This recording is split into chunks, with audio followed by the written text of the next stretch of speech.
Sue, why don't you read from that red booklet there, Pioneer Tales of Burnett County, and then read about the Webb Lake section in particular, will you? Okay. Marshland Township, Burnett County.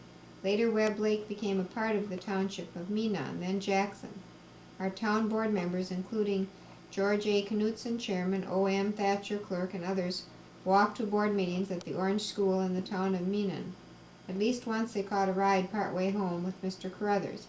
On June 6, 1906, while attending a town board meeting, a devastating tornado hit our town. A Mr. G. L. Miller, postmaster and merchant at Gashland, wanted to separate Jackson into several townships, and he chose to name them after generals and politicians. He decided to call the 4 townships involved Scott, Rusk, Swiss, and Harrison. Our people living in what was to be Harrison didn't propose to accept that name. They drove to Grantsburg and were successful in getting Harrison changed to Webb Lake, which was on the old map and named after a Mr. Webb, an early logger. Sue?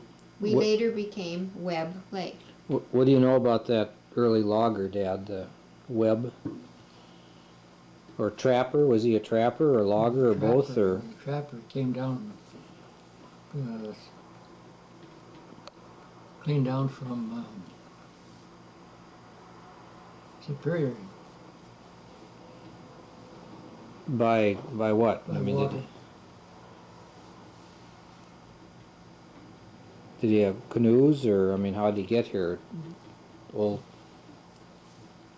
means of transportation was what? Water, he came down by water. Yeah. He bought fur from the Indians up there on Schaefer's place. Okay. Now there's a marker over there on Schaefer's property where he had his hut in the ground or something. Yeah, there's a marker there. What did he build in a There's bank, didn't he? There's a hollow there yet where he had his cellar, Yeah. where he lived in there. How long was he here? Oh, I guess he bought fur for several years. Well liked then? I Fair guess so. trader? Yeah. How long would he be here till? I mean, would he come around? He'd come in the fall, buy fur, and he'd stay all winter. How would he live? I mean, just venison and I suppose. bring supplies with him, would he? And then he'd Mostly, leave in the yeah. spring? Leave in the spring, yeah. Okay. How, in relationship to the time here, what said in this meeting they had that was in, well, where, I don't know what it was, but how long after he came did they decide to call him Webb Lake? Webb Lake, then, Yeah, how many years though? Had he been dead many years, or Who, this Mr. Webb? well, he didn't stay here. No, but it said they had this town meeting in 1906, and then they decided to name it Webb Lake Webb after Lake. this early logger. How many years do you think before 1906 he'd been here? 20 It years? was the Mackey Lumber Company logged through here first. But what years? He was not part of that, though, was he? No, But what years do you think he was here? well, must have been the late 1890 or something? 1890, something Okay. like that, yeah. Mr. Carruthers and G.E. Miller criticized each other on political issues. They took turns writing articles in the county paper for its readers to enjoy. O.M. Thatcher, in addition to being town clerk, was justice of the peace for many years. He married several couples, including Fred and Effie Marsh, Leo McElroy, 2 Cadet girls, and others, in addition to his other justice duties. O.M. Thatcher's wife, Sarah, was a school teacher in the town for many, many years. Their daughter, Hazel, in addition to teaching school, was county supervisor of the schools for Burnett County under O.H. Casper, superintendent from 1922 to 1928. Now, Thatcher, where did he come from? I think Thatcher came from Iowa. Now, if he's marrying people, I mean, is he a preacher or No. justice of the peace, or? Well, he was Justice of the Peace. Yeah. The town voted him for Justice of the Peace. That's what it says. Oh, read. okay, I missed that. Yeah. Huh. And now Hazel Thatcher was your teacher for a while, wasn't she? Not or? mine, no. She Who- taught different schools around around Madison, down through there a lot. Okay, but She was district. She was Superintendent? County Superintendent. supervisor. Okay. Did anybody have her for a teacher up No. here or not? Okay. The first real settlers all taking homesteads were the Charles P. McDowell family in 1896. They live in section 34 on Lily Lake and built a little store, and Mrs. McDowell became the first postmaster. Mail came from Spooner to Gaslin and on to Webb Lake. They didn't live here many years before Mr. McDowell and his two sons died during an epidemic of diphtheria. One of Holly Richmond's sons on Fish Lake also died of the dreaded disease. These here were all buried on Lily Lake. Okay. Will Marsh, James Overton, Fred Clare, George Knutson, C.P. Nutt also took homesteads here in the 1800s. Mr. Knutson came from St. Croix Falls in a covered wagon, leading a cow, and settled in Section 10. And my dad, in 1901, homesteaded in Section 24. Okay. Now, C.P. Nutt, is that Charlie That's Nutt? Charlie Nutt's dad.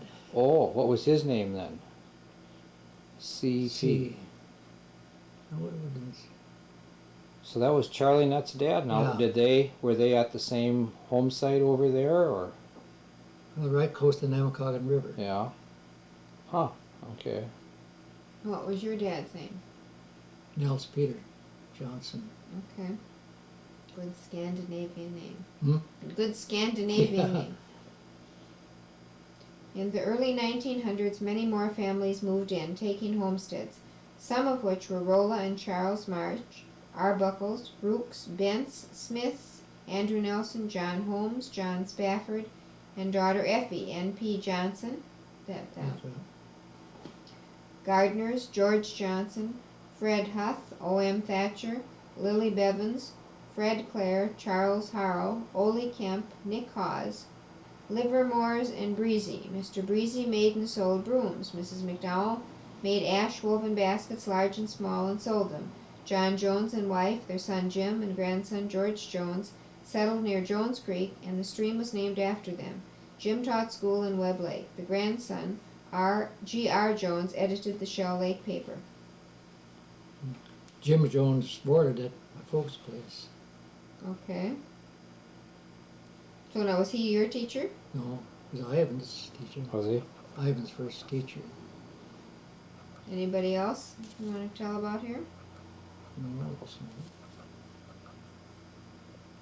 The Thatcher children took milk in 1-gallon syrup pails with covers on them to the Jones family and were treated to chocolate cake or cookies and sometimes an apple. All luxuries in those days.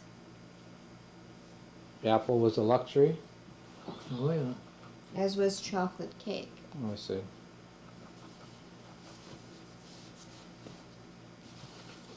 The many families who took homesteads here soon learned that they had poor soil for farming. Many didn't try to farm and went away to work in lumber camp at Gordon. Soon camps were set up in the town, and Mr. Webb built a dam at the outlet of Webb Creek. As a result, the meadows were flooded during the long log drives. Logs were boomed across Webb Lake into Webb Creek, down Naboccoggin and St. Croix rivers to Stillwater. Other logging camps were built by Clendenning, Richard King, Orrin Gray, and Mackey Lumber Company.